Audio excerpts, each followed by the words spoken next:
My allowance is 52 now, so I can just outright buy anything in the stores until I get to like the expensive stores at least. Day 67.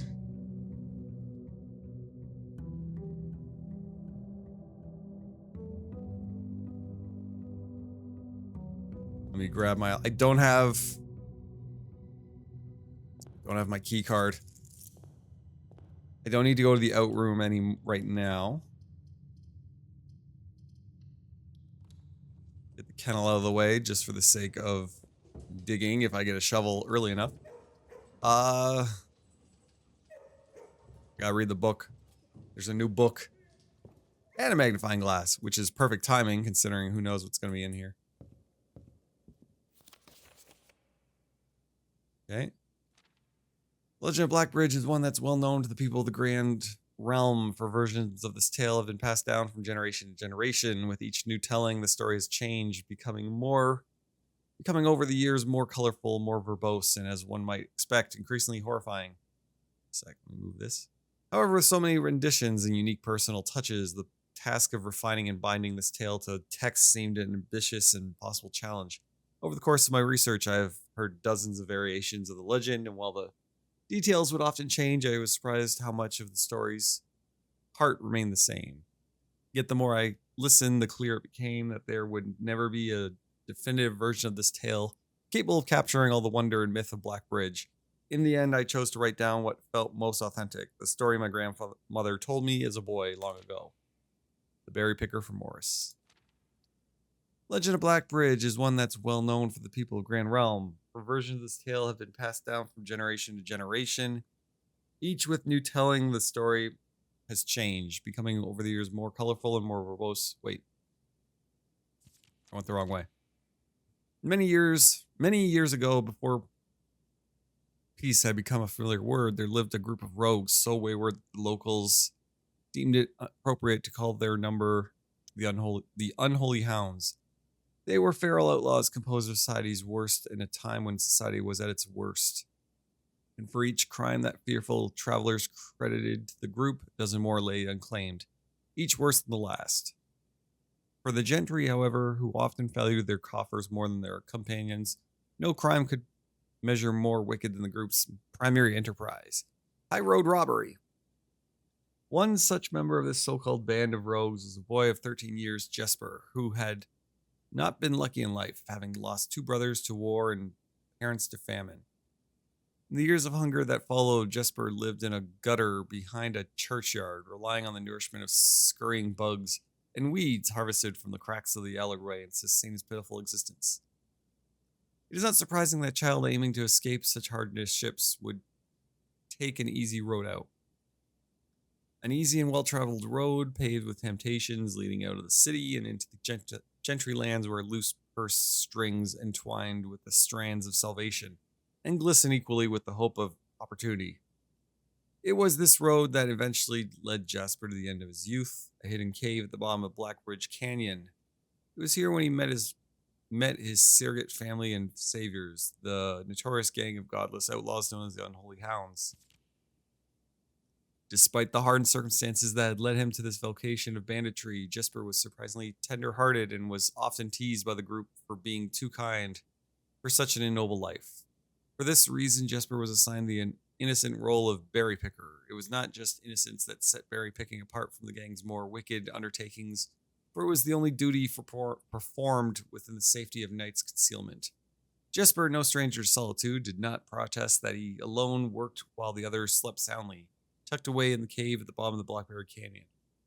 One such occasion, Jesper decided to get an early start. He left this cave, berry basket in hand, and set out into the woods before the morning sun had been even brushed against the tallest treetops. It was colder in the mornings, but the headway dawn afforded meant Jesper could reach the furthermost berry patches without worry of being chastised for tearing upon his return. Let me just check the magnifying glass for anything here. Okay. Took over 3 hours on foot to reach his destination. Along the way, Jesper had passed by many familiar bush, all priorly pillaged and so bereft of berries that one would have to dedicate several moments in earnest examination before finding a single one. Jesper was patient, but even patience has its limits. He was confident that even counting for the time lost to this long stretch of travel, his efforts would be well worth the pains. Surveying the patches in this new grove surprised even Jesper. The red dots suspended among the leaves seemed as numerous as stars of the sky. Upon seeing such a bounteous sight, he clutched his berry basket tightly and nearly toppled over of joy. Once he had regained his senses, Jesper quickly made a decision. He would not reveal the location of this newfound treasure. Instead, he would earn the respect of his confederates who, upon seeing his yield, might attribute the success to hard work. Smiling at his plan, Jesper set off to fill his basket and was making steady strides in his task when the sound of thundering hooves interrupted him. A carriage is approaching. The thought of it made Jesper freeze. Had he been so enchanted by his discovery that he had neglected to observe his surroundings? How could a roadway be so close? He ducked down and crept toward the impending sound, hiding behind one of the larger bushes nearby. It was only a moment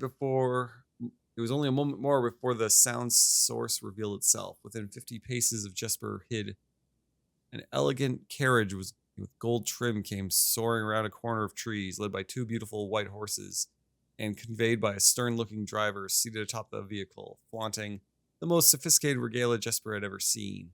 It was not just any carriage, it was a royal carriage. Even without ever having witnessed such a sight before, Jesper was certain. The sight had so transfixed Jesper that he stood awestruck, unable to tear away as the carriage approached. The little concealment the bush provided was soon proven unequal to the driver's lofty perch, and upon spotting the boy, he pulled the reins with such effort that the noble steed slid to a sudden halt with precise control.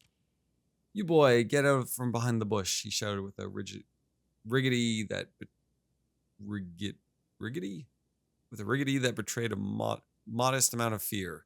"You saw me half to death coming round the bend of my own drive, and me seeing such an unfamiliar face in a place where there ought not to be a face."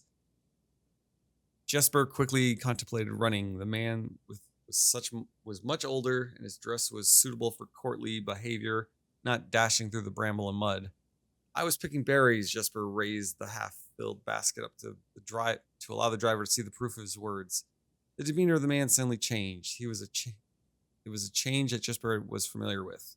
He had many times seen the same stern expression on the most fiendish bandits melt away when presented with a berry basket.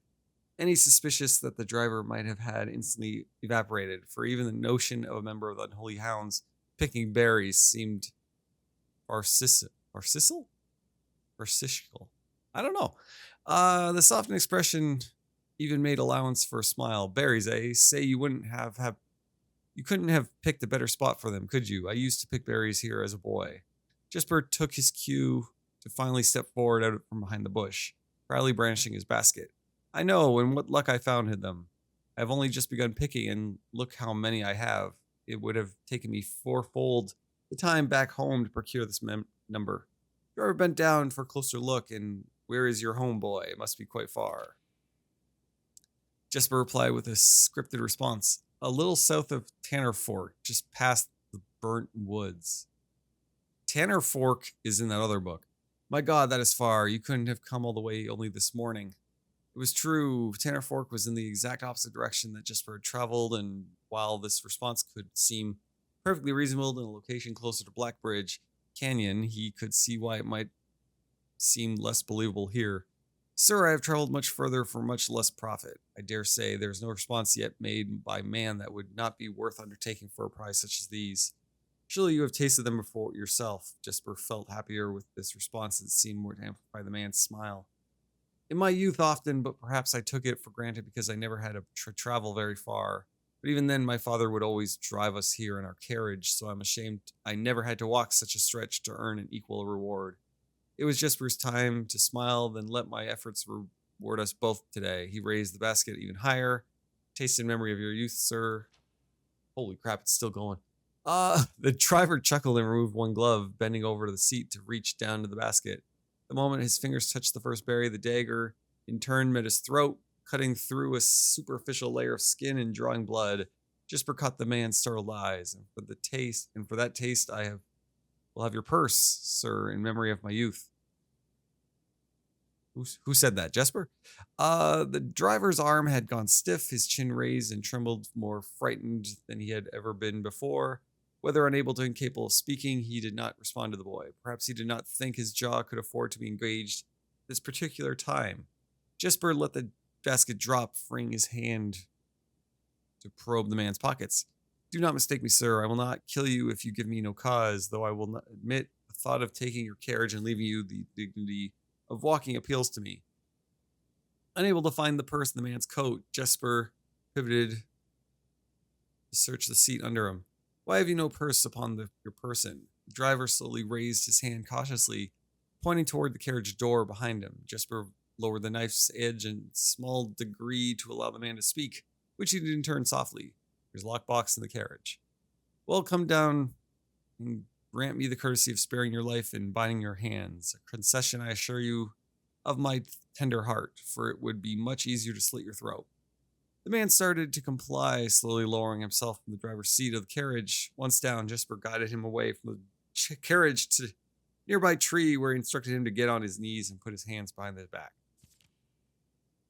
Excusing his experience, the man indulged Jesper while he figured out how to adequately bind him. Smiling kindness Jesper had seen on the man's face, now nothing more than a distant memory. In their place, cold, dark eyes displaying no emotion. I wonder, should I grant you the same clemency you are showing me? Jesper stopped, surprised by the question, but ignored it.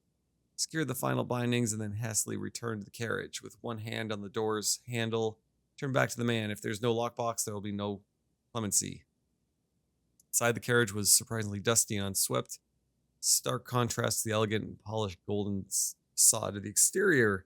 It had apparently been years since a passenger had enjoyed passage in this vehicle. This will all but confirm what Jesper had suspected. The driver of this carriage was not a livered servant in the employment of some greater master. Any curiosity that this observation might have further produced was quickly abandoned upon seeing what rested under the carriage's back seat. A large wooden lockbox. Despite its hefty appearance, the box was surprisingly easy to handle. Within a few minutes, Jesper had dislodged it from its hold and carried it out into the sunlight. Inspecting the box carefully, two observations were made. Totemic symbols found carved on all the four sides of the box hinted the box was very old and likely not created by Oriental hands. It reminded him of artifacts from the old world that was presumably crafted in one of the ancient realms. Where is it? Just like blah blah. Four sides of the box. Found carved all four sides. I thought it was a Morganai box. Yeah, it doesn't look like it. Secondly, the box was secured by a rustic yet robust padlock and would not open easily without a key. Jesper looked over to see the driver quietly observing from his indentured position. Do you perhaps have a key you can provide me to open this box? Without emotion, the driver replied, there is no key to that box. Jesper stood up. Easy enough then. He headed over to a nearby rock of sizable dimensions and lifted the stone up, carrying it back to the box. If there was ever a time when that lock had been resistant to brute force, it wasn't recent. One hit, the stone had completely shattered the rusted lock. He bent back down and opened the lid. Inside was an effigy, a crude figure chiseled from stone. Okay, this is the same cursed box from the shrine room. Without too much deliberation, Jesper bent down and picked it up, somewhat surprised how heavy it seemed given how light the box had felt. Having expected to find something more akin to gold or gems, he looked questioningly to the man, hoping to find explanation.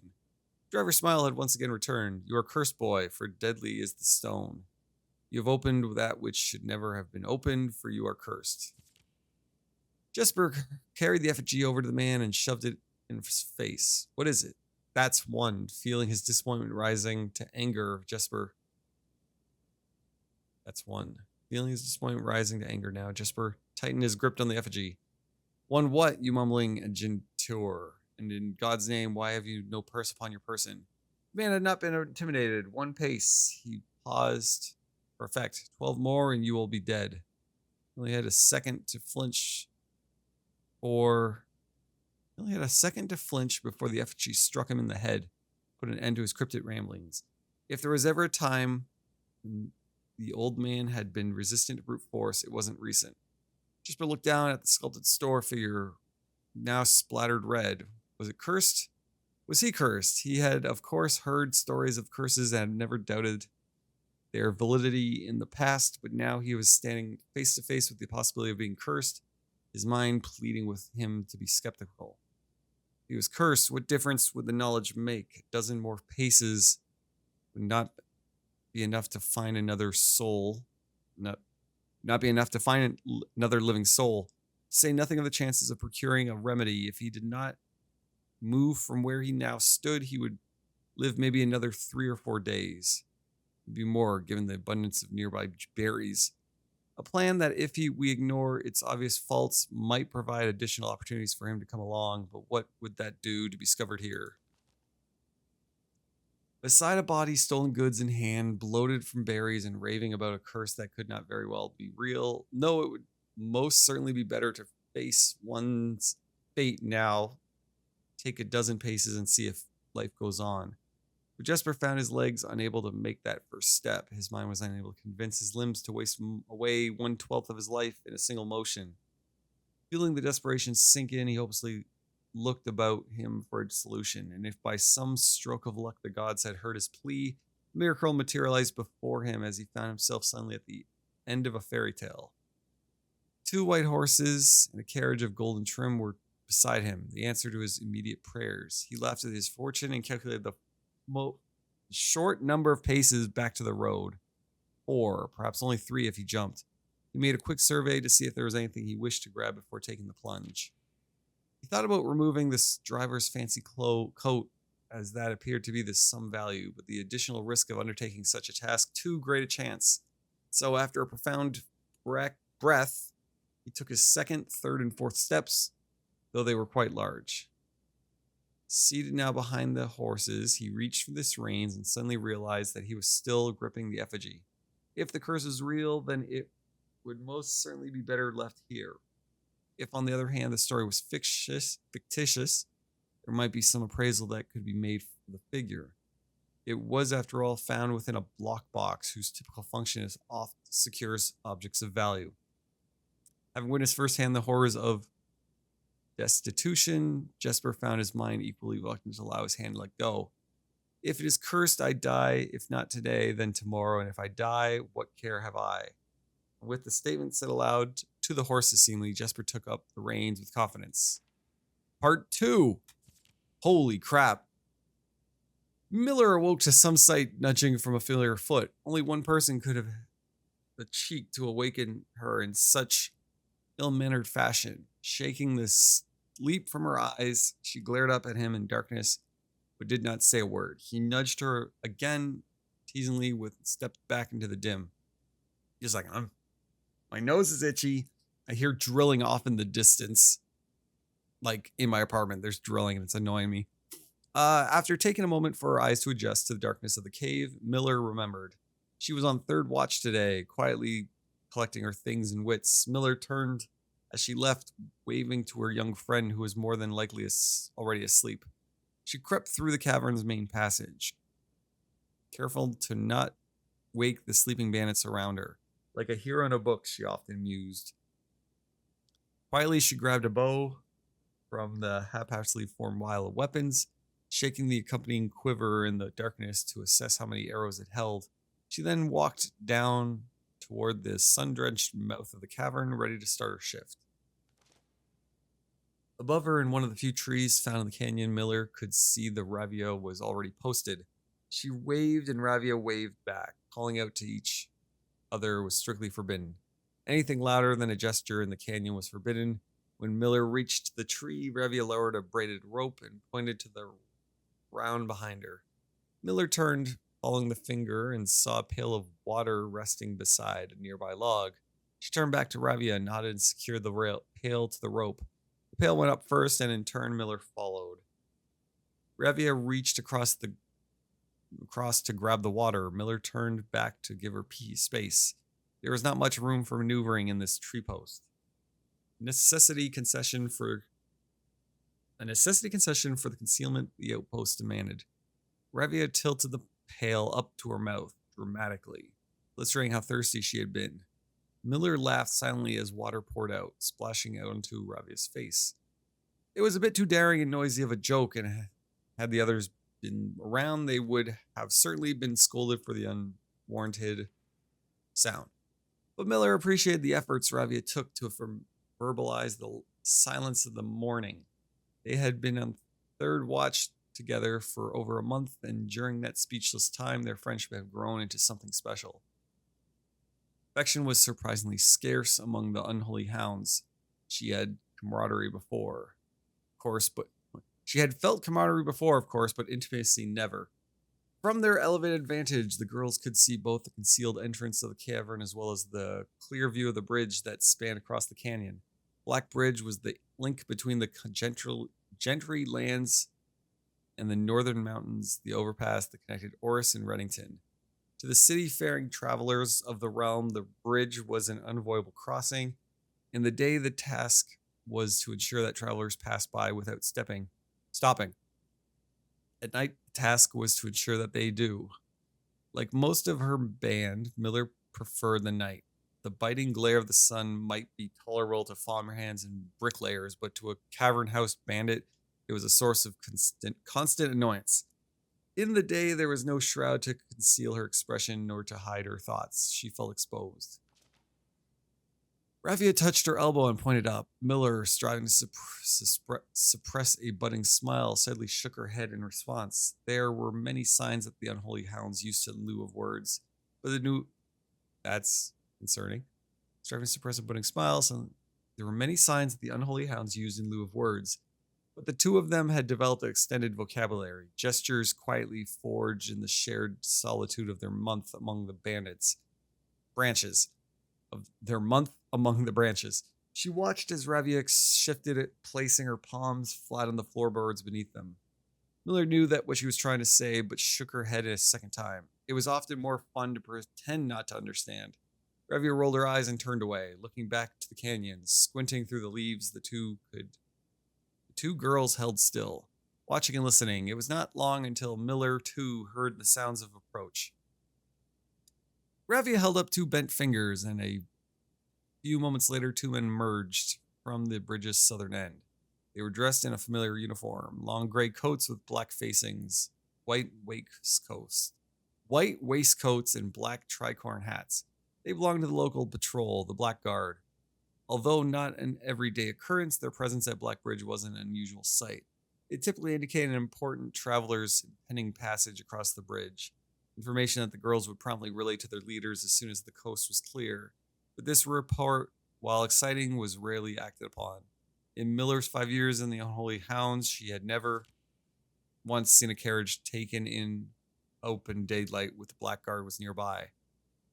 The men had clearly reached the bridge's north end when Miller heard the horses, faintly at first, but growing louder with each passing moment. Ravia's eyes met Miller's, the same concern mirrored in each other's expression. This did not sound like the typical carriage, cautiously approaching the bridge to cross. Instead of the familiar crunch of the high road's gravel, they heard the harsh clattering of hoof beats against stone. Both girls quickly redirected their attention to downward, looking through the foliage. The sounds were not coming from the high road, but from the canyon itself. The horses were coming from below the bridge. In an instant, Miller had knocked an arrow and drawn her bow. Go. Ravia was gone before the whisper had even left Miller's mouth. The young scout was already sliding down the bank below, racing toward the cave. There was no road that ran below the canyon. There was no reason for numerous horses to be approaching their cave. There was only one reasonable conclusion, that both girls had reached it. Base had been compromised. This was a Blackguard attack. The moment the horses came into view, Miller let loose her first arrow. She was surprised to see a carriage. She had expected cavalry, but before she even finished processing the thought, her second arrow was in the air. Without a trail, it would be unthinkable for a carriage to traverse such rough terrain. Yet she had watched as the wheels jolted over the rocky riverbed. A third arrow was now in flight, and there would be no need for a fourth. The driver slumped over just moments before the vehicle dipped into the small ditch, slamming into an embankment. The force of this sudden halt immediately shattered the front two wheels and catapulted the driver from his seat. Utterly confused now, Miller quickly glanced over her shoulder to see if any horses were also approaching from the rear. Down the canyon, the entire horde of the unholy hounds came spilling forth from the earth as if hell itself had suddenly sprung open. The group seemed even more bewildered than Miller, half asleep and tripping over one another in a desperate attempt to engage an unseen enemy in combat. Miller could see Ravia among their number, the only one looking up at her. Her expression was chilling. There would be no need for a silent gesture to convey what they both now realized. They had made a mistake. Just hunched over. The gang's chieftain, Jeffrey Heartslasher, led the others, cautiously approaching the crash carriage like a suspicious fox would near a baited trap. There were no words exchanged as the group crept forward in customary silence. A dozen or so paces in front of wreckage lay the far-flung driver, an arrow protruding from his broken body, and beside him a blood-stained effigy carved from stone. Still going. Miller was inconsolable. Jesper had always been her favorite. He had always shadowed her in the night, clinging to the hems of her every move, the way a child tails behind an older sibling. Tender-hearted, she had always called him, though deep down she had known that wasn't quite true. His appearance of gentleness concealed a raw, resilient. I can't read today. Concealed a raw, resilient durability that emerged in the most peculiar of situations. He had been a flower among the nettles of this cave, but he still had thorns honed by a grim past and a hardened hand of misfortune. They buried him in the darkness in the back of one of the larger cavern rooms. He was interred with a berry basket and a silk handkerchief that he had treasured. The mysterious effigy that they had found beside him served as a distinguished gravestone, a marker that stood out as somewhat special among the rows of small, similar swords marking neighboring plots. No one spoke, not even in whispers. There was nothing to say. Miller awoke the next day to a thunderous shaking and rattling of the earth, far cry from the playful nudging of the previous day. She strained to adjust her eyes, but the choking sting of a stirred-up dust caused her to flinch. Panic was also in the air. The sounds of scurried footsteps and clattering feet filled the space around her. But even in alarm, the silence was louder. What was it that sounded so strange? Miller closed her eyes tight and used her feet to guide her along the passage. The whispers around her were getting louder and intense. And intense voices could be heard overhead. Louder speech that she had never heard spoken in the canyon. Growing dread grew as Miller approached the mouth of the cave, her eyes now open wide despite the dust. Shouldn't it be day? Miller felt a hand in the darkness pulling at her. It was Ravia. The two embraced, and Miller did not need to see her to understand. Ravia placed two bent fingers against Miller's cheek, and with that touch against her face, Miller felt the same sinking feeling from the previous day. Two bent fingers confirmed what Miller had suspected. The girls had gone to relay one critical piece of information to the others. An hour or so later, the screams began. Blood-curdling cries of hopelessness, desperation. Captain Fordic Lee of the Blackguard looked down from... Blood-curdling cries of hopelessness, desperation. Captain Fordic Lee of the Blackguard looked down from the ridge of the canyon to the collapsed entrance of the cave. Ah, he grinned. Now they speak. Woke the next day to a thunderous... thunderous shaking. Okay.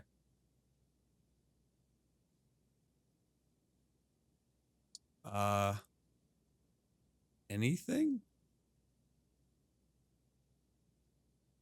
What did I get from reading this? Oh. And there's that symbol. That's about it, really.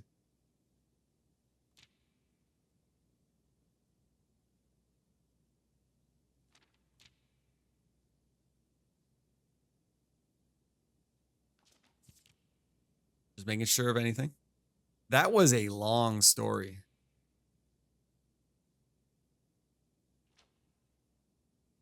Just Making sure of any secrets.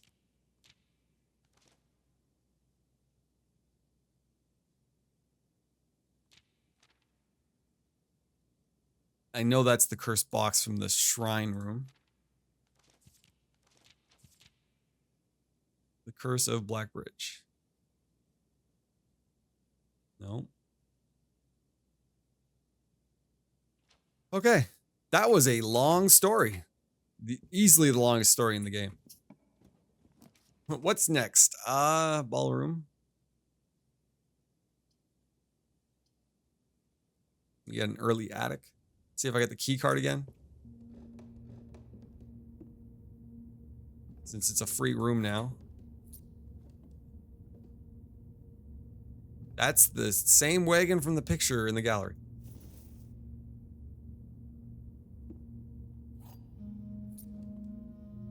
That was such a long story. Darkies.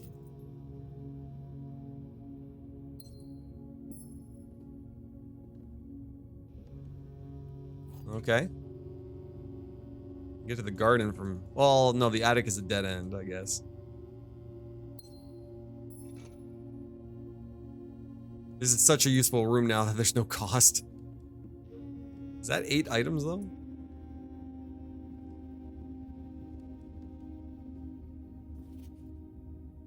I've read this.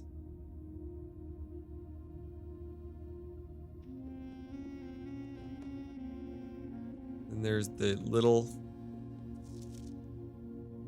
Nothing else here. No other letters, just the O.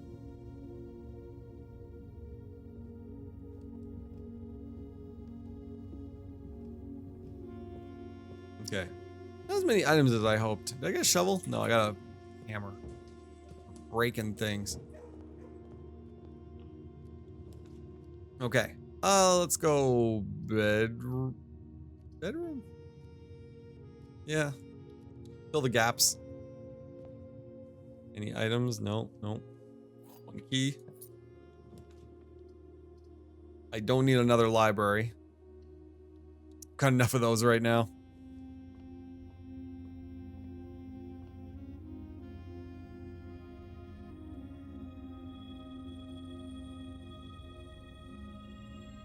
I like doing this slow now because I think I clicked on the 2 diamond ones before. I should have got 6, but I only got 1. Maybe because I overwrote it too fast. Like if I open it slowly, each item will just go in my inventory. That's probably how I screwed up that one day. Oh, there's early security. That's good. Since I don't have my key card, unless I get it right here, nothing.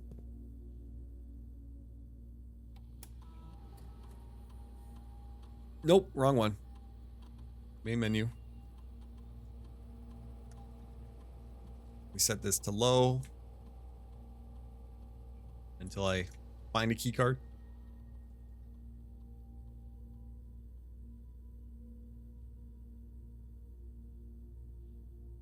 Let me do an experiment. I love my experiments, just in case of more allowance.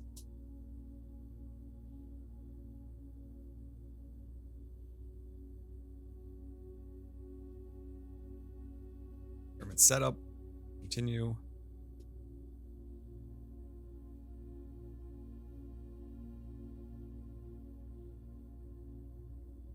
Reach red, gain 1 star. I do like this combination. As long as you just don't make the room. This will get me a lot of stars. Another observatory already. It goes the wrong way though. Crap. Laboratory I don't really need. Already got the experiment going now. Take the den for a free gem. There we go. That's everything. Green room's all drafting. Give me more items. Unless this isn't gonna work. Oh. What if I didn't activate that? Does that be an option? Okay, looking good.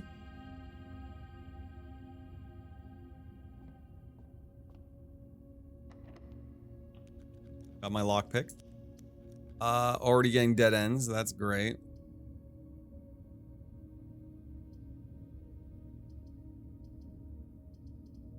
Storeroom. I don't think I took an outside, did I? No, I didn't.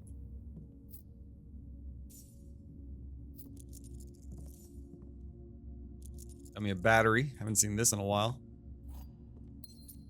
Actually, I haven't seen an item in this room in a while other than like the essentials.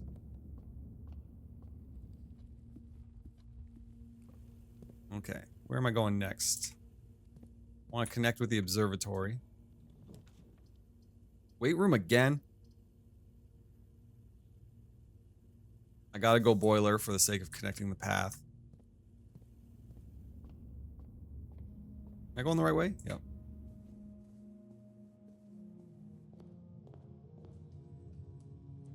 Break these open. That's a good little haul. Oh! A great haul. There we go. Okay. Let me go and set up a room outside. I don't know what kind of room, what day this is gonna be right now. I think I'm looking. I think I need to just focus on one puzzle and get the rooms going for it. Like schoolhouse, for example. Get dice in there, and I got some dead ends. I'd have to dig for them though, maybe. Shelter for red rooms. Might be worth it just because I'm getting this stupid weight room a bunch. Schoolhouse, I gotta take a test apparently. Or I'll start with shelter.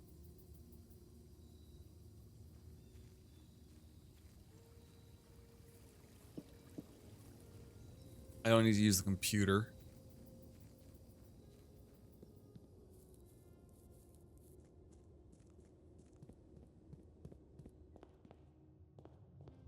Okay, let's start going left.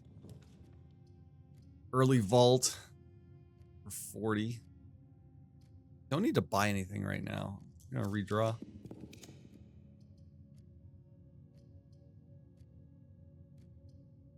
No, he's that great actually. Take the kitchen. Leave the water running. Chef salad, green room. Club sandwich is always good. And a banana.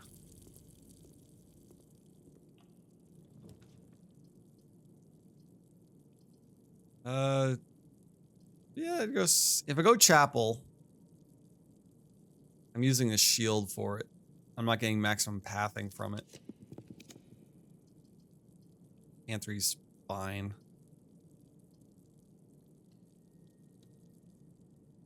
I actually have a lot of gems. There we go. It's not looking good. It's a pretty terrible layout, honestly.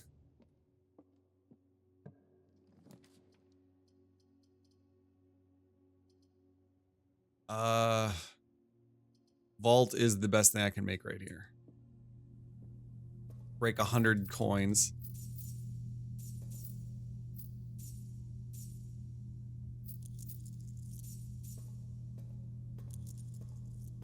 And there is a whatchamacallit, sanctum key in here. Problem is I need to find another lock.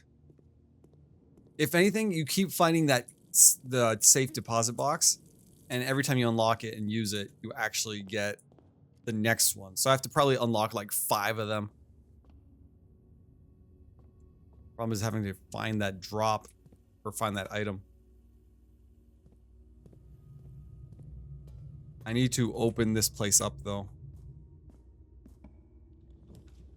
There we go. Perfect. Exactly what I wanted. I don't have a shovel.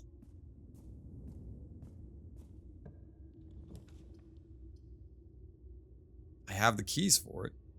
Yeah, I'll do it. I'm not gonna take that path yet, because if I can get the foyer, then all those doors come unlocked for free.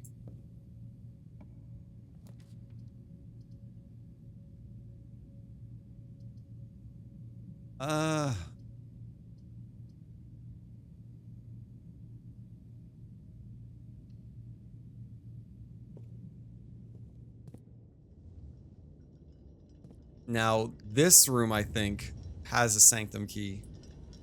Because it says up above in all the clocks. This is the only room with all the clocks.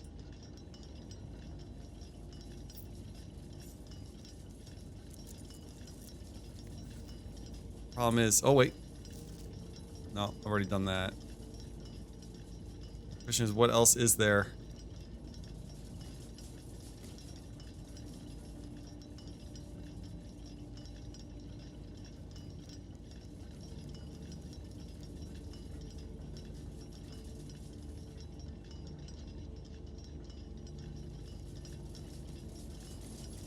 Is there anything else?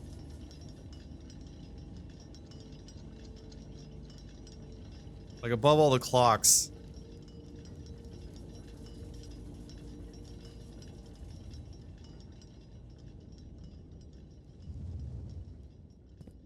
Wait, what was it? Oh, that's the swing of that.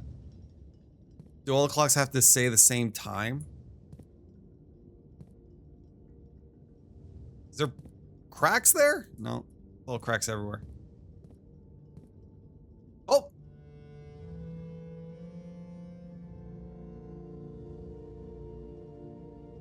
Okay.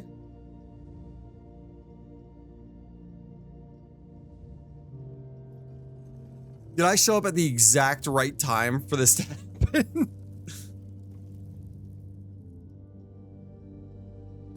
Oh, I got lucky. All because of reading that book. Amongst all the clocks. Okay. Ooh, this frame rate wise, this is kind of hard on the eyes just to do this. Sorry for those watching. Okay. Each of these clocks should be set to a different time. 5 of these clocks should be set to a time ending on the hour. Set this clock to a time containing all different numbers. This clock's neighbors should be both be set to a time containing a 7. This clock should not be set on the hour. Should not be set. None of these clocks should be set to times that contain the number 1, 2, 3, or 4. This clock should be set to a time that contains the same 3 numbers of another clock here, but in reverse order. The clocks are positioned so that their times will go up in ascending order. Ah, jeez. By the minute, too. Oh, no. Oh, crap. Okay. Okay. None of these clocks should be set to times that contain the numbers 1, 2, 3, or 4. So 5. Oops. You actually have to use the M and H keys. Like, it should just be like left click and right click almost. 5 o'clock. Each of these clocks should be set to a different time. 5 of these clocks should be set to a time ending on the hour. Set this clock to a time containing all different numbers. Should be 5 of these clocks should be set to a time ending on the hour. How many clocks are there? 5, 8. 5 of these clocks should be set to a time ending on the hour. Clocks are positioned that their times will go up in ascending order.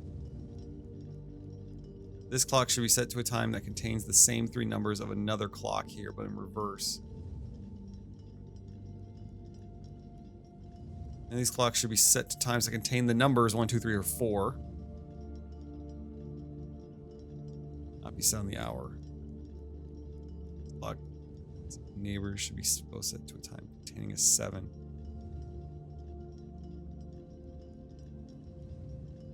Five of these clocks should be set to a time ending on the hour. All different numbers.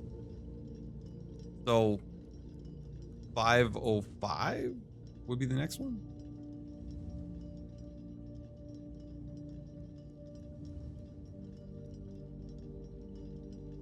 The tricky one is this one. The same 3 numbers of another clock, but in reverse order. But the fact you can do it by the minute.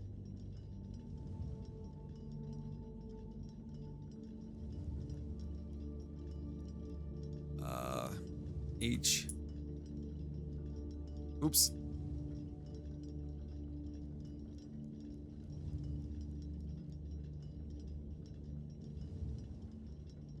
That's the next one.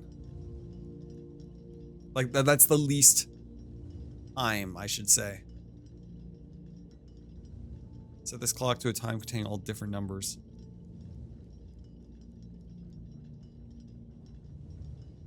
So 5:06.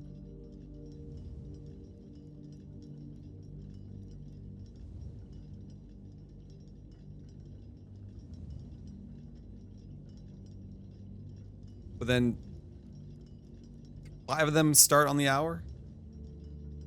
We set on the hour. Both be set to a time containing a 7. So 5:07.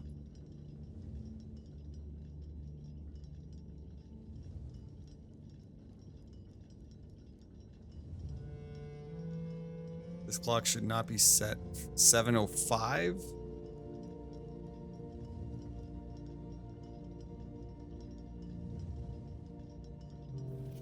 So that their times will go up in ascending order. Yeah. This is the helpful one. I wish there was a digital clock as well, just so you can quickly glance it. These clocks should be set to the time on the hour. 5 of these clocks.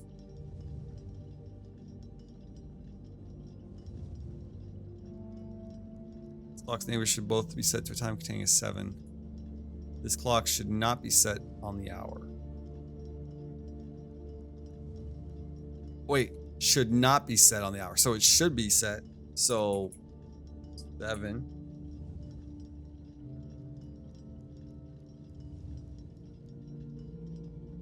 $7 should not be set to a time.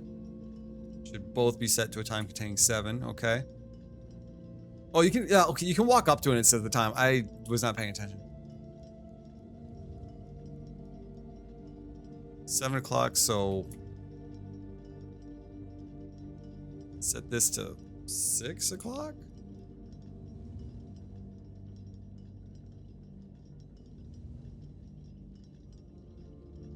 Should not be set on the hour. It should be set on the hour. And these clocks should be set to the same time contains that.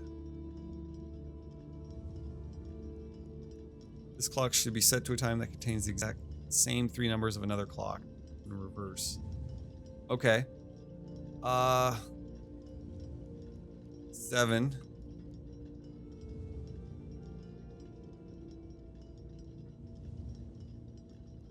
One, 2, 3. 4, 5 on the hour. And this one can be the iffy one. Another clock should be set to times.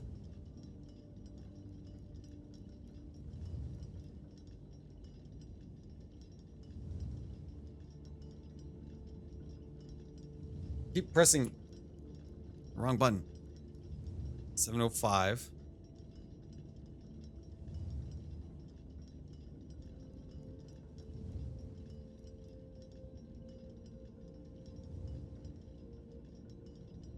Six.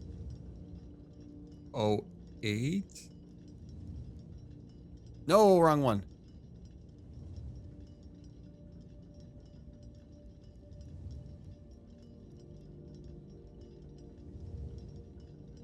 Then 8:06.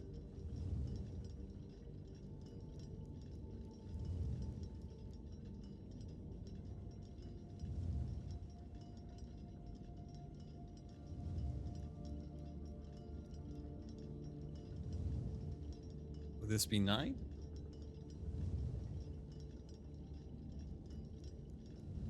Oops.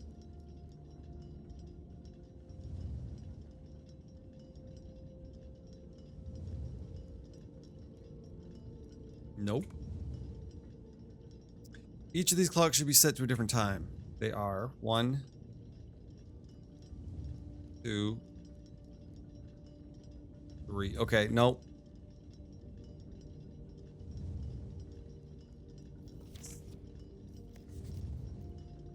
Ascending order should be set.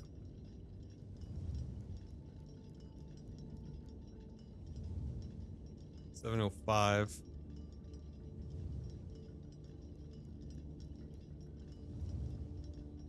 There's not enough that are on the hour. 1, 2, 3.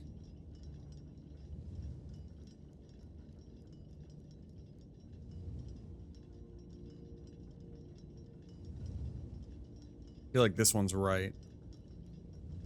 If none of them can start with 1, 2... Wait. None of these clocks should be set to times that contain the number 1, 2, 3, or 4. So you can't do 11, 10, or noon. Okay. 1, 2, 3, or 4. Do I have any that are on? Nope.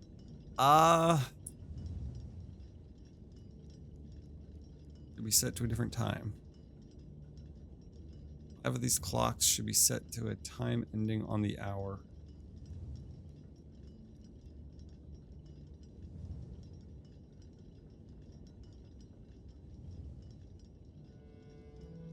Set this clock to a time containing all different numbers. 5:07.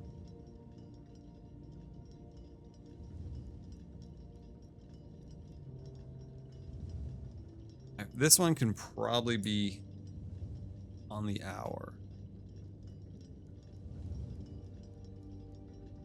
Clock should be set on the hour, yeah.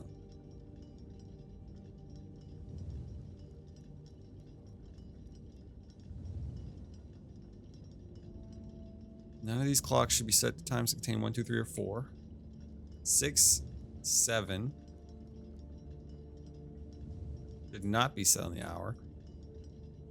None of these clocks should be set on the times. So 8.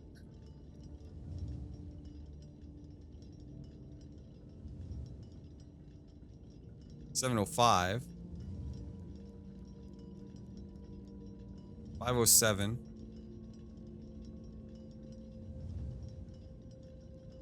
This clock should be set to a time that contains the same three. Yeah. So 7.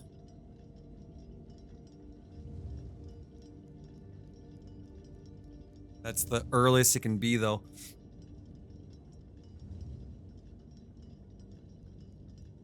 7:08.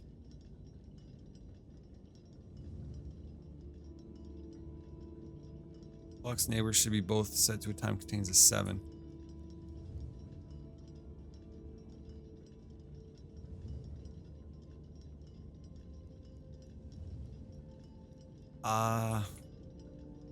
Okay, you're heavily restricted here. You can only go up to 9 o'clock. I think that's the final clock.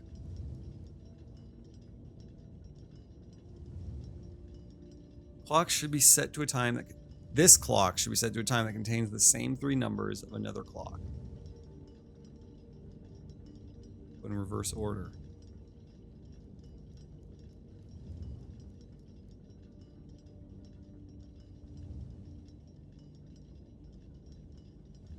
$7:08, $8:07.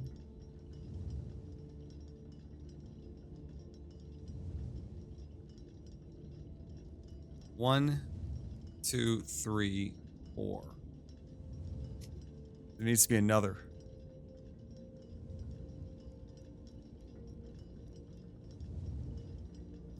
Clocks represent that their times will go up in ascending order. Okay. Clock should be set to a time that contains the same 3 numbers of another clock here, but in reverse order. The same 3 numbers, though, so there can be a difference.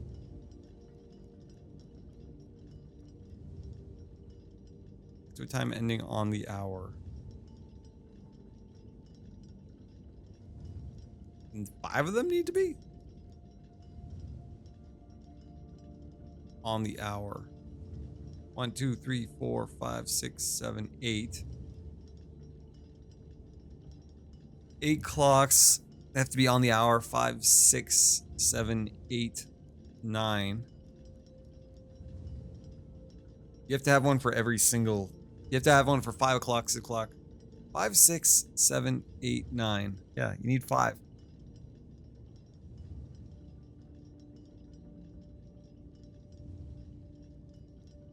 Set this clock to a time containing all different numbers. 5:07.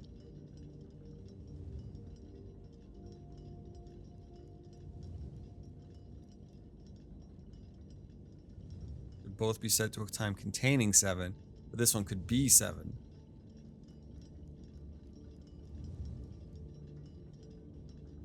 So maybe.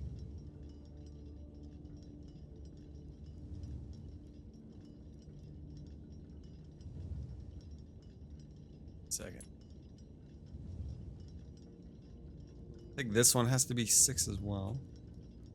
You're losing a whole hour, but I think that's fine. Could be a different time. By these clocks, 1, 2, 3, 5.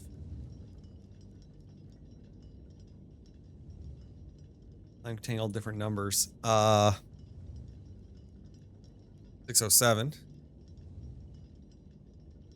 This clock's neighbor should be set to a time containing. Yeah.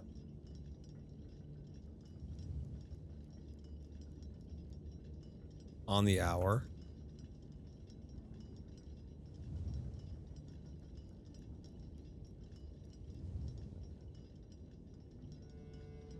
Five o'clock, 6 o'clock. 6:07. This one could be 7. Could not be on the hour, so it should be.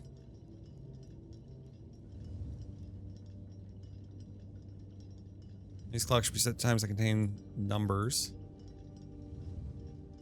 So 8.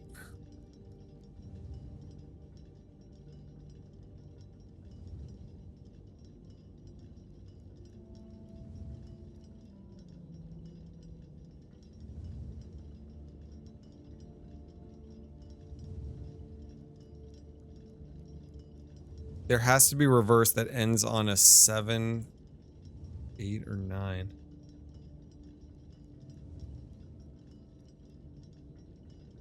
One, 2, 3, 5.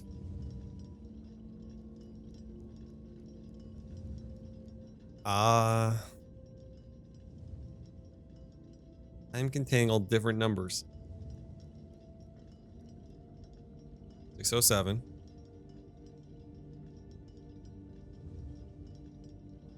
I'm containing 7.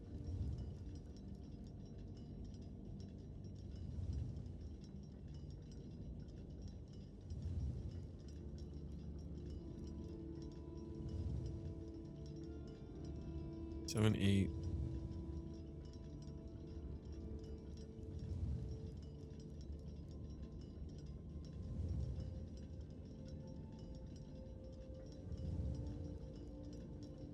The clock should be set to times that contain that. Clock should be set to a time that contains the same numbers.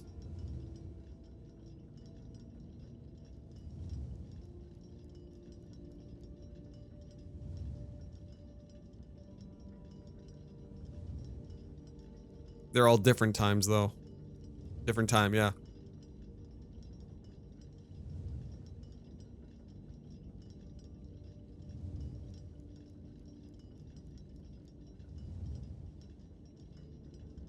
This clock should be set to a time that contains the same 3 numbers in reverse. I want to put this in 9 and that one in 9:08.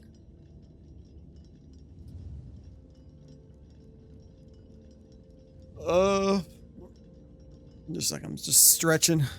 Gotta think. Each of these clocks should be set to a different time. One of these clocks should be set to a time ending on the hour. So you have to have 5, 6, 7, 8, 9 on the hour.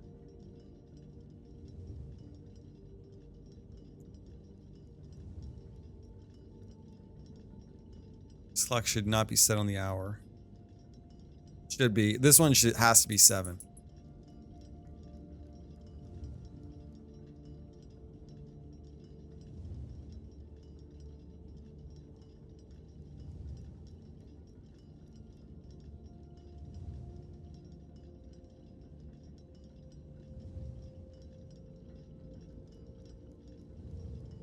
Should not be set on the hour, but it should.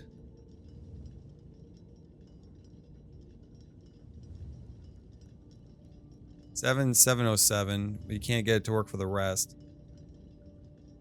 7:08.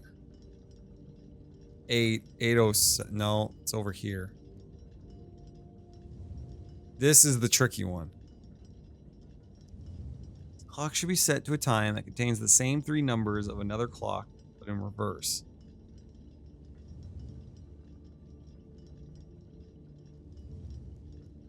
But you can't do 1, 2, 3, or 4. So it'd have to be like 7:55 kind of thing.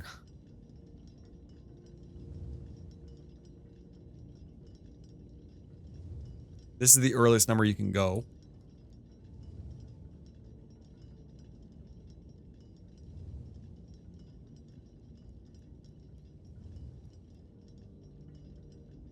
Wait, set this clock to a time containing all different numbers. They have to be all different numbers.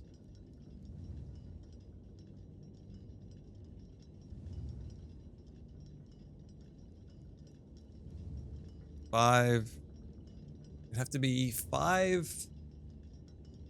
Can't do 1, 2, 3, or 4. Set this clock to a time. It's all the same number. It can contain the same number. These have to all be 5 then.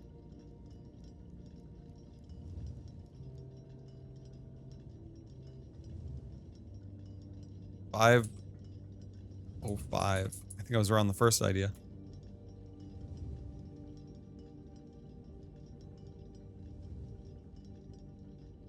So this clock to time containing all different numbers.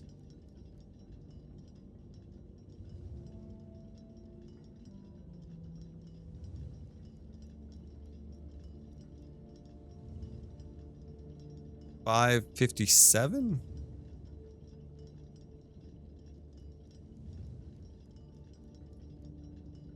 Because it has to have 7 nearby.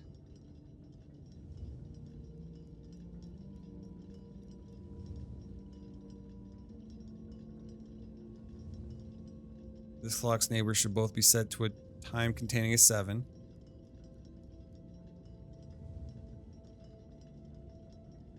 Six.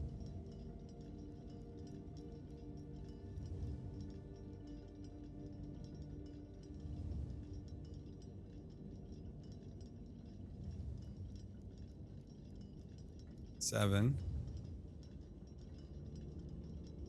Should be the time contains the 3 numbers of another clock when in reverse.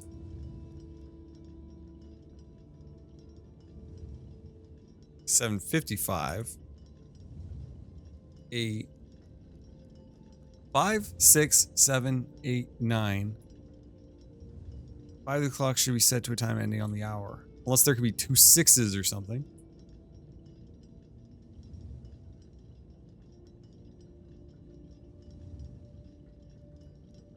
This clock should not be set on the hour. So it should be set on the hour. Set this clock to a time containing all different numbers. Same number.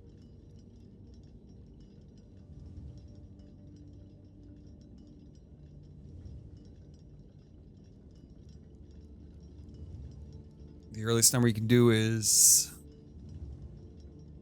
6, 7. Yeah, it's got to be 557. 505.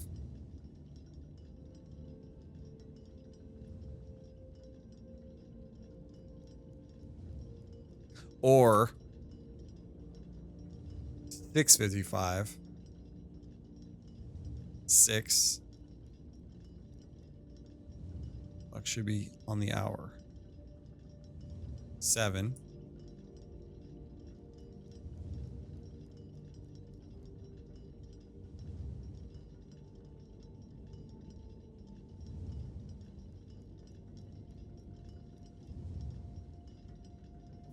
Clocks are positions that their times will go up in ascending order. Okay.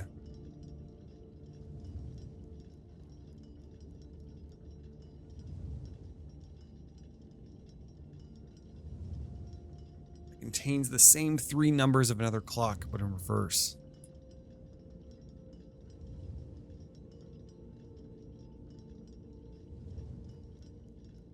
Oh, wait. Nope. Go back. Go back again.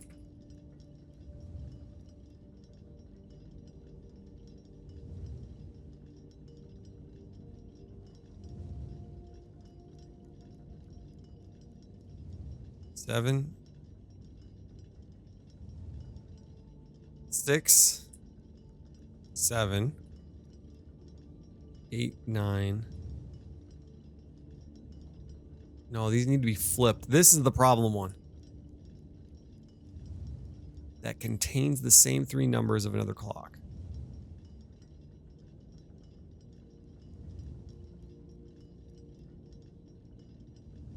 And 5. This one would have to be 9. 8.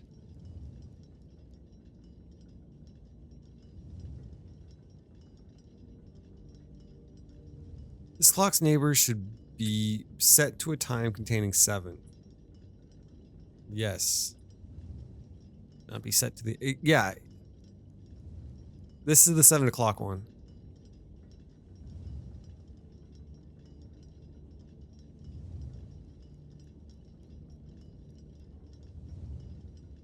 Oh, 8.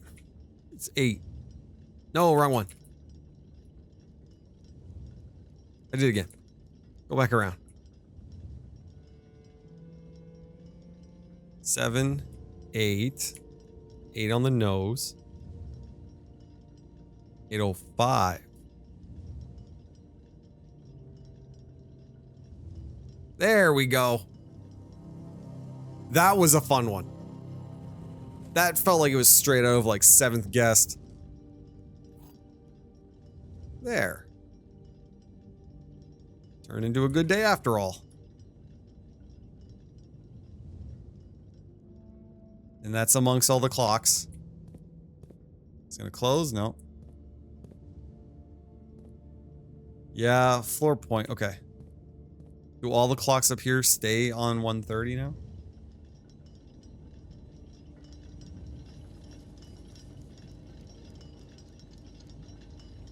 Nope, I was in there for like 6 hours.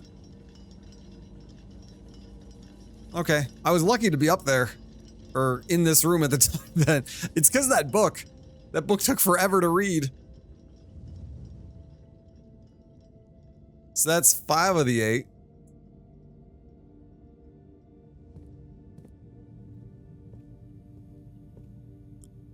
I should probably go cash this.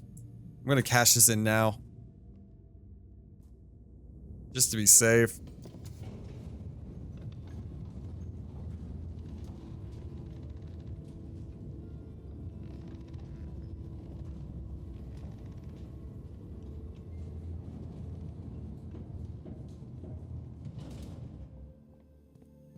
Open up.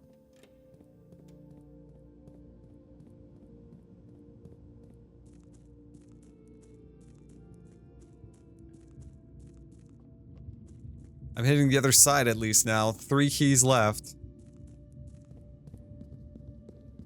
I got a lot of items. Like I got like 9 keys, 9 gems, 120. There's an achievement for buying out the showroom. That'll take so much cash. That or I get lucky with a sale plus like the cheap item show, like the spoon.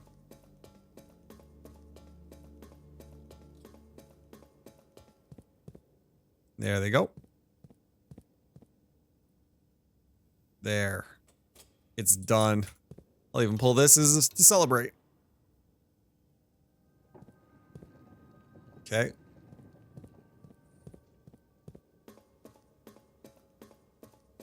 Unfortunately, then I gotta learn about every realm in the country.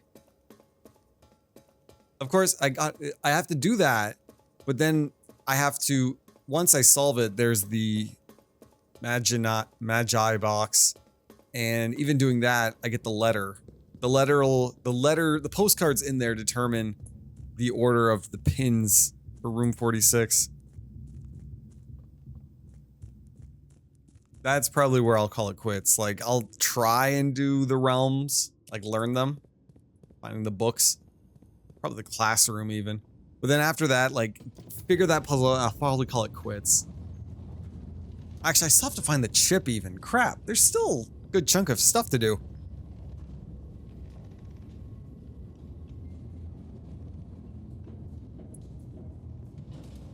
Okay, we're going to the weight room. Nope, I said the weight room.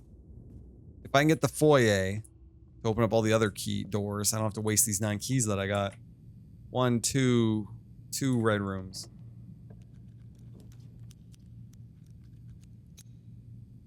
Can't re-roll, unfortunately. Lab just for opening a path. Garage gives me 3 keys.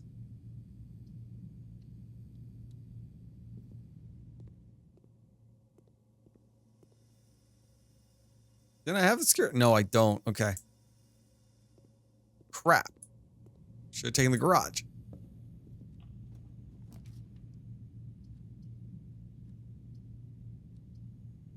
What items do I got? Sledgehammer. If I can find the broken pipe, that'd be big. Well, and then make a workshop. Oh, I can buy the bird. That's tempting.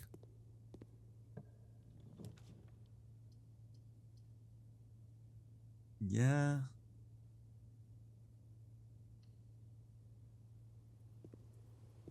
The bird might be the best thing to do here.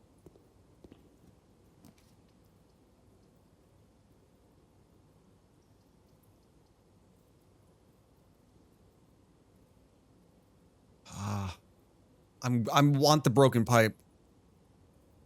If it'll give me it. I don't think it's gonna give me it. If I get the broken pipe, I can craft the hammer. And I have the weight room activated. I'm missing an item. Oh, the running shoes, of course. I didn't get what I wanted. I'm just gonna buy the bird now. I need 8 trophies for whatever this is, too. Buy the bird. There we go. The master bedroom.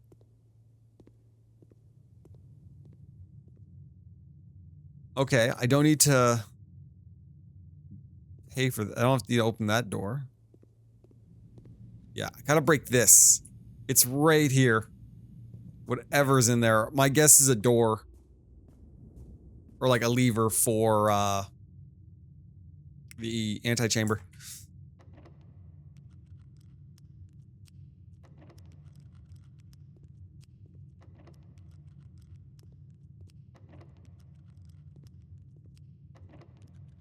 There we go. Free door. Okay, it's the right door.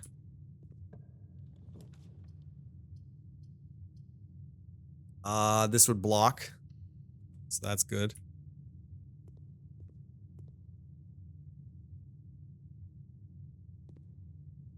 So this would be a real door.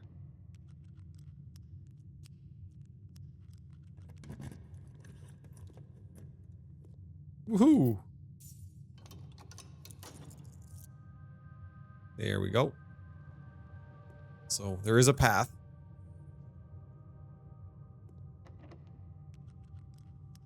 I only have to use 2 keys in here, so that's good. I want the broken pipe. Broken pipe and a craft room. That's what I need.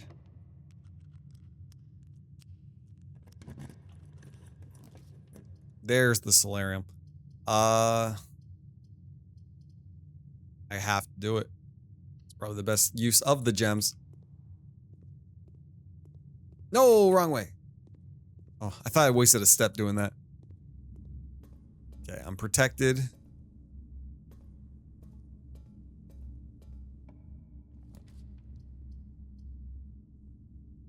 Items for sale. I don't really need them. For the sake of paths, though. Furnace. It's the third red room. I don't want that. I gotta make a path.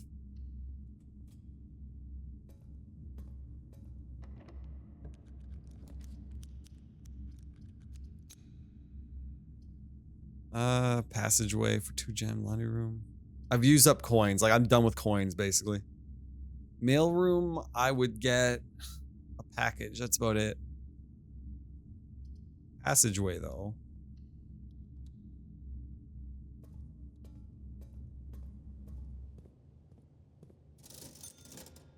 Set of gems.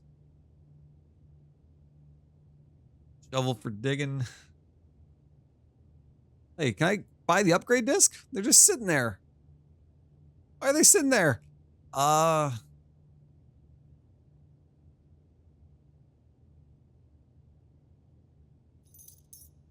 Shovel and gems. There we go.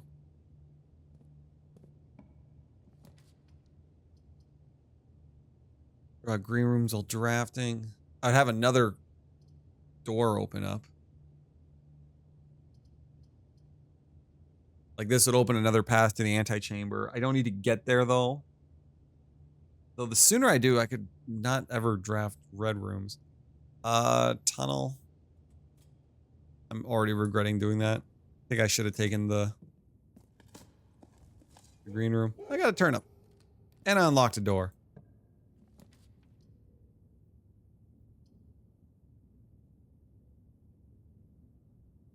Extra steps. I think I need the extra steps though right now, do I?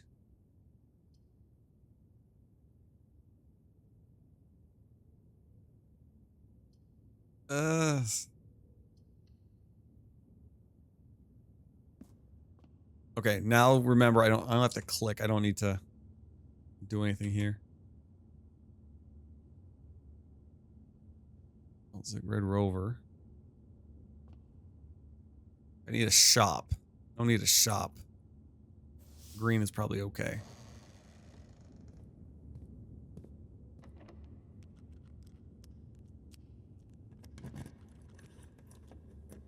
There we go. I got my sneaker activated. I keep thinking I have the metal detector. Unlocked all the doors. Perfect. I need the power hammer for that even. Pull another lever. Come on, pull it.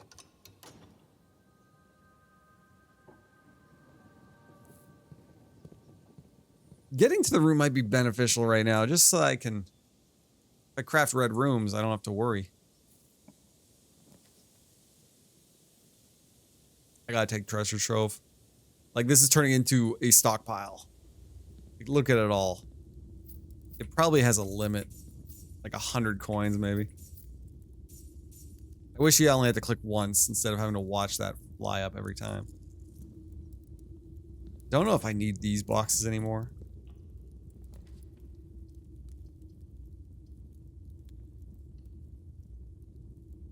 There. The path is made.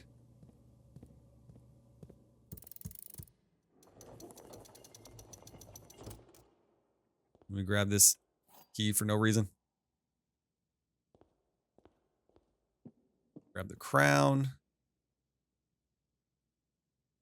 Yeah, I think this is the last puzzle I'll solve. Oh, free apple? Oh, it's a fake. Wait. This is the same items from the picture. Not all of them, but they're there.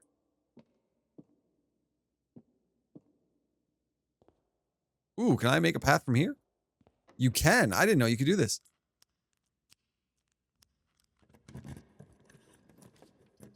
Foyer.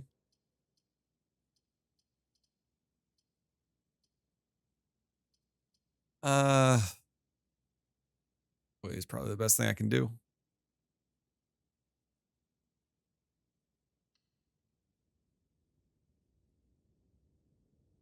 The door's unlocked. Might as well take it. I have no dice.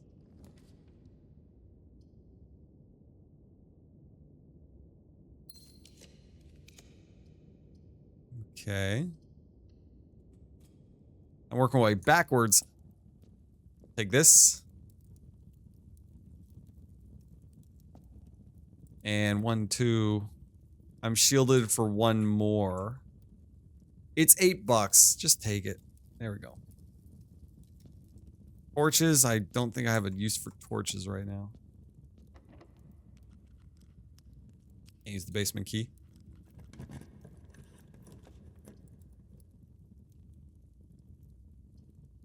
Greenhouse is tempting.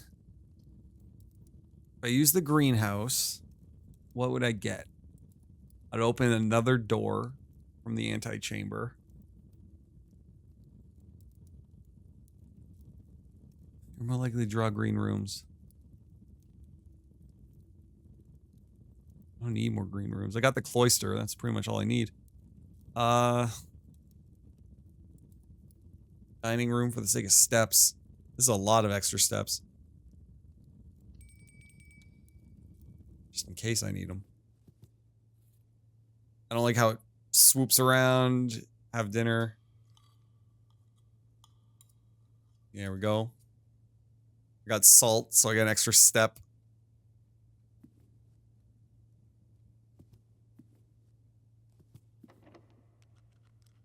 Not giving me what I want.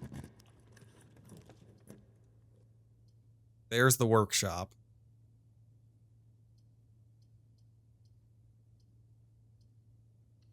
Give me the power bar. Ooh. Oh, that's metal detector. I thought that was the shovel detector already. Okay, S. Just to see if it ever does spell something.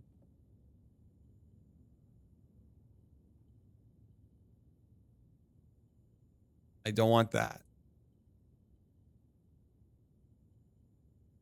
Lockpick and metal detector.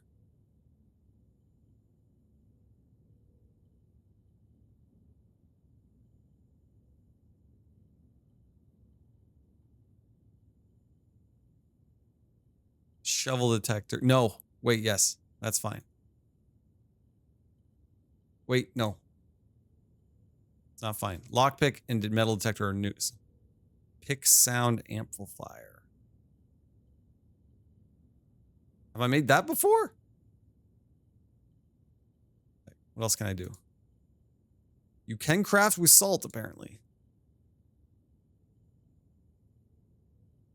I've done that one.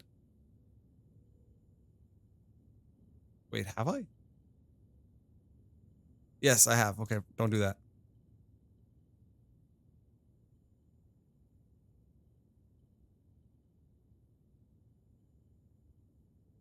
I think I've done this one before. I think. Yeah, I've done this one before. Great chance of picking high sensitivity locks. I need the bar.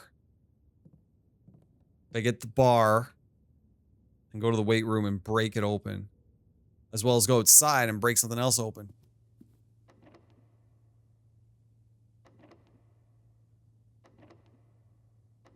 I know I've done this before, like I kept retrying and it eventually did open a door. I've done it, I know I've done that.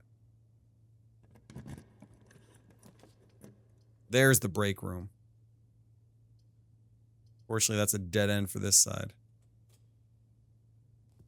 I need my key card in here.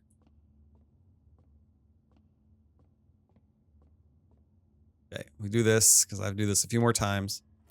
5, 14, 41. Take away 1 is 42. 14, 24, 42, 22, 2. 9 times 5 is 45. 54. Right? 9 times 5, 45, 54, 51. Divided by 3 is 17. There we go.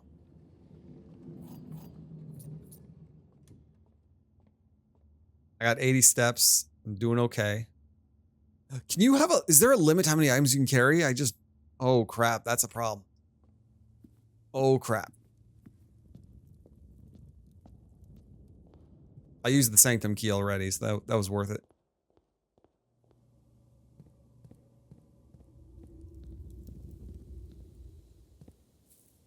Okay, let's see what else I can get.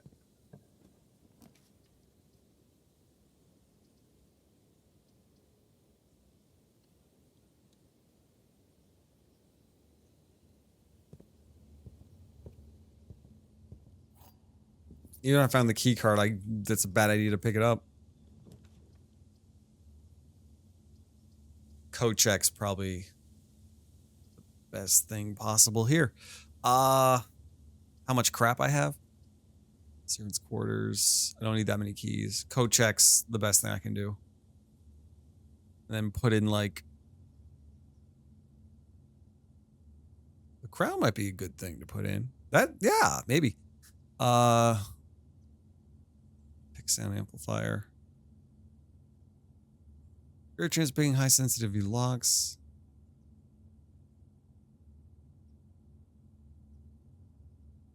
The crown might be a really good idea. Shovel, running shoes, salt shaker. Not salt shaker. Battery pack, sledgehammer. Oh, you can't cash in the... Oh, there it is. There it is. Okay. Yeah, go with the crown. Crown has been checked. Okay. That way, if I get an early code check next time, I can just re-roll every red and get free gems. This is turning into the longest day because of that story and the puzzle.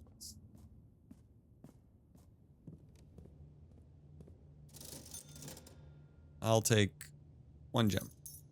Just to be safe.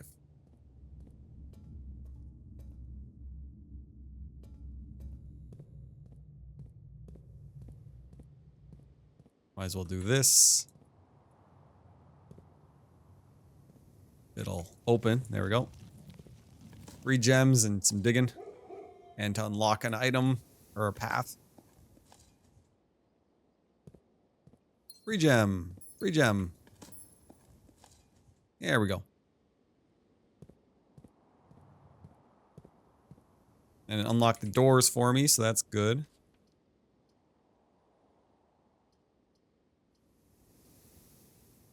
Plus 2 extra items if drafted.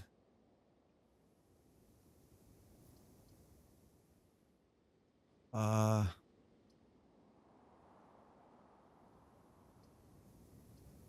closet. Hope for the rod. Nope. See if I can craft anything with a rabbit's foot, too. Is it really not going to give me the rod?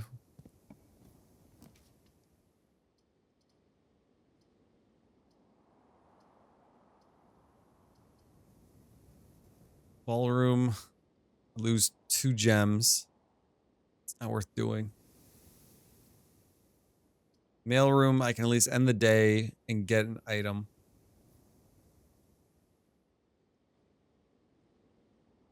Yeah, I think that's it.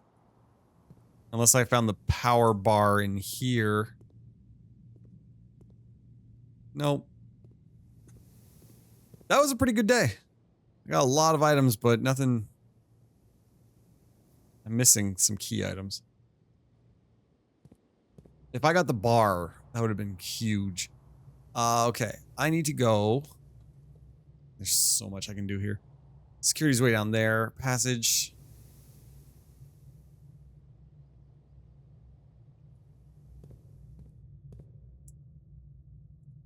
I can afford the steps. I want to go check something. Oh, banana. There we go. Turns into 4 steps. Wait, haven't I found the power bar by digging? Didn't that happen one time? Like, if I can find the power bar, go craft it, I can do one last thing at least. Something meaningful. Oh, yeah, there's dirt down there. Okay, so it's RNG dirt.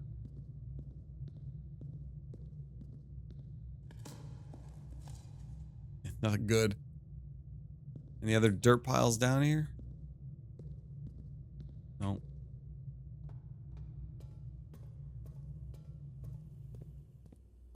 Free key.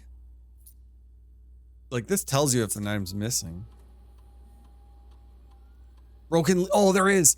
Where? Oh, crap.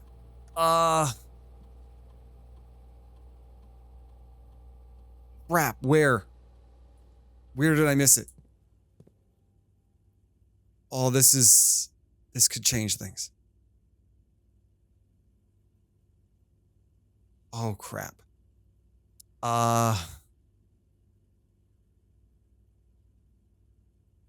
There's so many rooms I can check.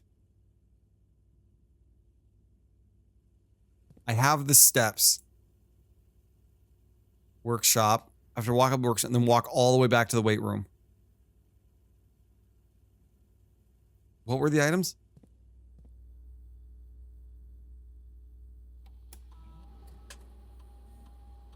One wind-up key. If it's in the order that you found them, maybe. Can I see it from here?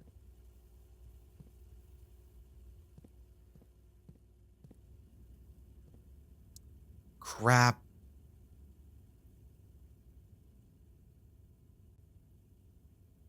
Could it be in the vault? I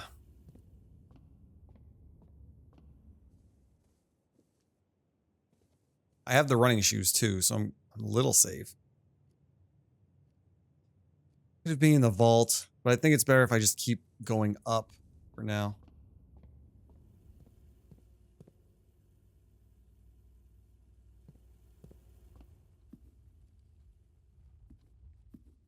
I need it. Yes. Okay, I found it early. Good. Okay, there's a lot I have to do here. First step is go all the way back. I take the right way, though.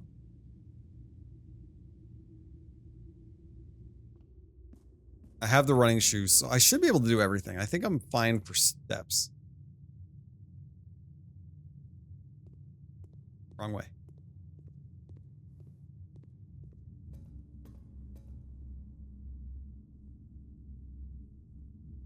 Yeah, I have to go all the way to the antechamber. That's how unimportant that room is right now. It's like that. It's just a bridge. I did the coat check for the crown. That'll come in handy next time, whenever I actually do the coat check. That gives me a reason, like, I don't need to go all the way back to room 46 now for some items. That's the only item in there. It's worth grabbing, just so you can reroll and get free gems. Okay, here we go. Battery, broken hammer, craft it. I have like three things I can break, actually. There we go. Then rabbit's foot. Lucky purse. The day's, like, crafting is over. Now it's just exploration. Lucky purse. Doubles all the money you... Oh, jeez. That's a biggie. What, I can't put salt on shoes? Come on. Doubles all the money? That would solve a few problems.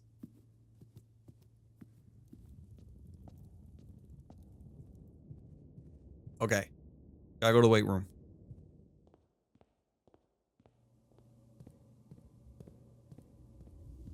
Actually, first go here. And break this wall. The suspicious wall. There it goes. Perfect.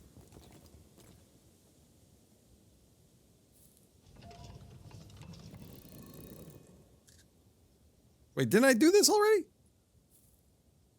No.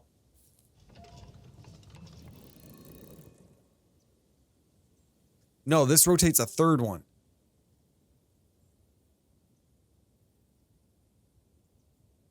What if I rotate them all?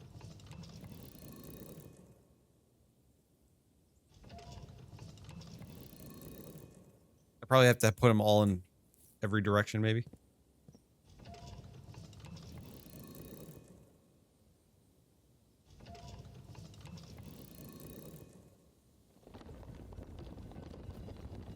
Ooh, wait, no, that's the exact same.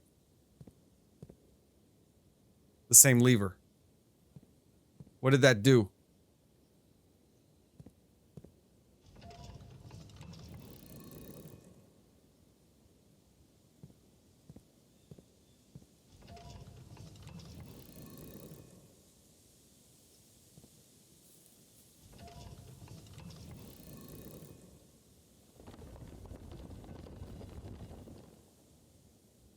I already have this one. Right? Yeah. That's like the one I know that started this whole thing.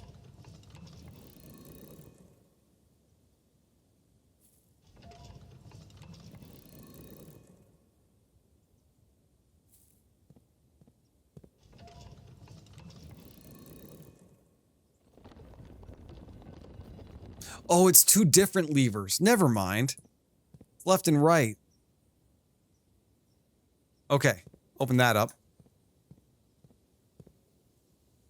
I need to go down. I need the weight room. I need to bust up some walls.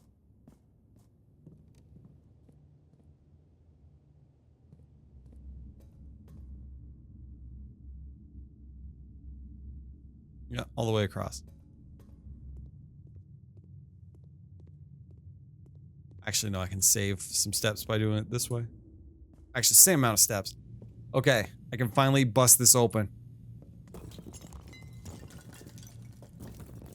Then never have to use this room again. Yeah, exactly what I thought. There. It's all open.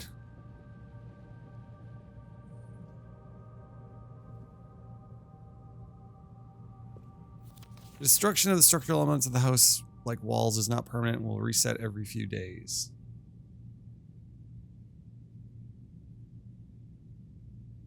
No, that's a lie. Anything else in here? Oh.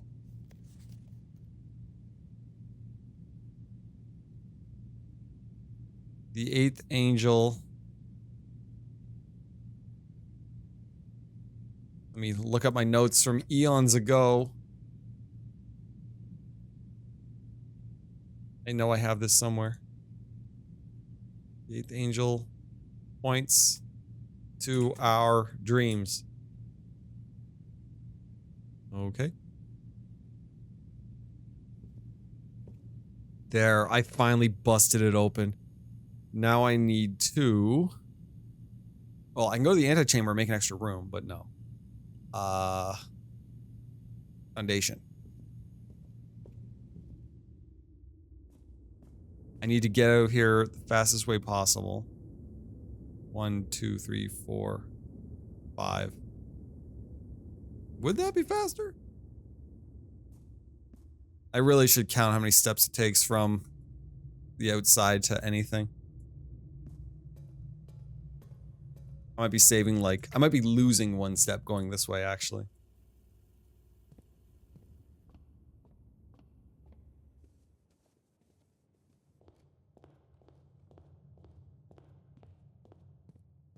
Did it get darker?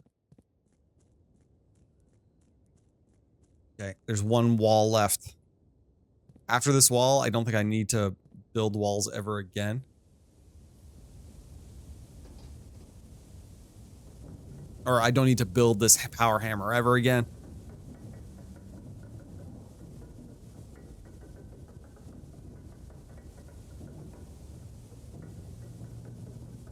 Yeah, this has turned into a 2-hour day. I might split this into 2 videos. I'm not sure yet. I'm getting a lot done. That's the thing. Actually, no, I'm solved one puzzle and I had to read a book for a while. The book was what took most of the time. Okay, here we go. Break it.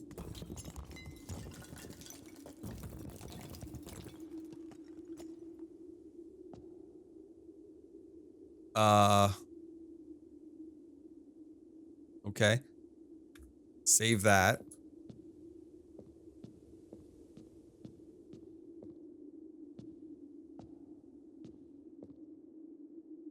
Can I get a better shot of it? I didn't think this is all I was gonna get. That's it, okay.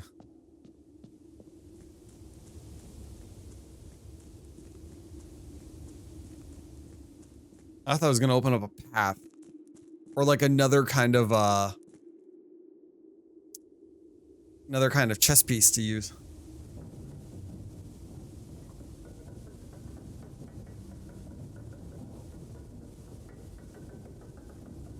Okay. What can I really do? I'm running out of ideas here. Let's check with this. So 1, 2.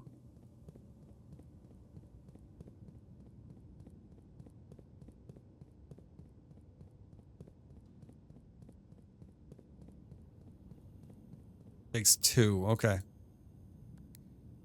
Oh, you need the security though? I forgot.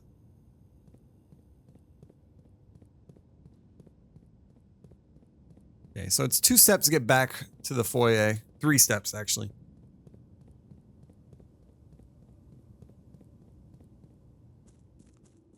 Wait, can I break that? Oh, I can't break that crack? Okay. A step to go up here. Alright, not a step to go up, but... Okay. There you go. So it's better to take the underground. What do I want to do? What can I do? Parlor, I don't really need the gems. The day's over. I gotta end in the break room. I can make 1 room. I can see what I get. This turned into a great day. I thought it was gonna be a pretty boring day after that book. But no, everything lined up. And I got tons of steps too. Steps were the big difference.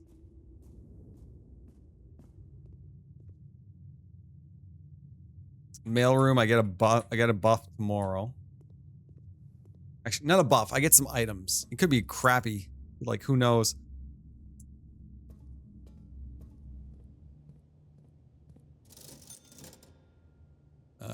I don't even need keys. I've bought out the store before, too. I have to buy out the showroom, though. That's the biggie. But now I know you can get double money. And I've used the coat check to put the crown in, because the crown will give me re-rolls off reds. And it still doesn't work.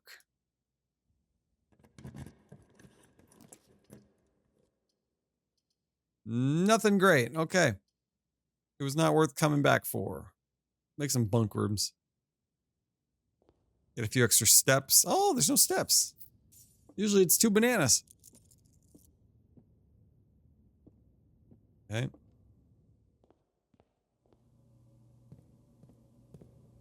No point unlocking those. I can try using this. Always can, okay. And Kochek has my crown, so that's fine. Lucky purse I can put in Kochek. That's pretty good. Flyer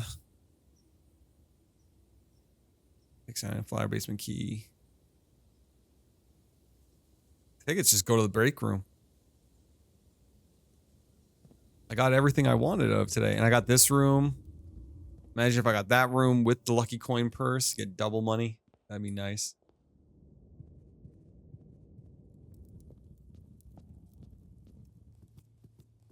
Okay.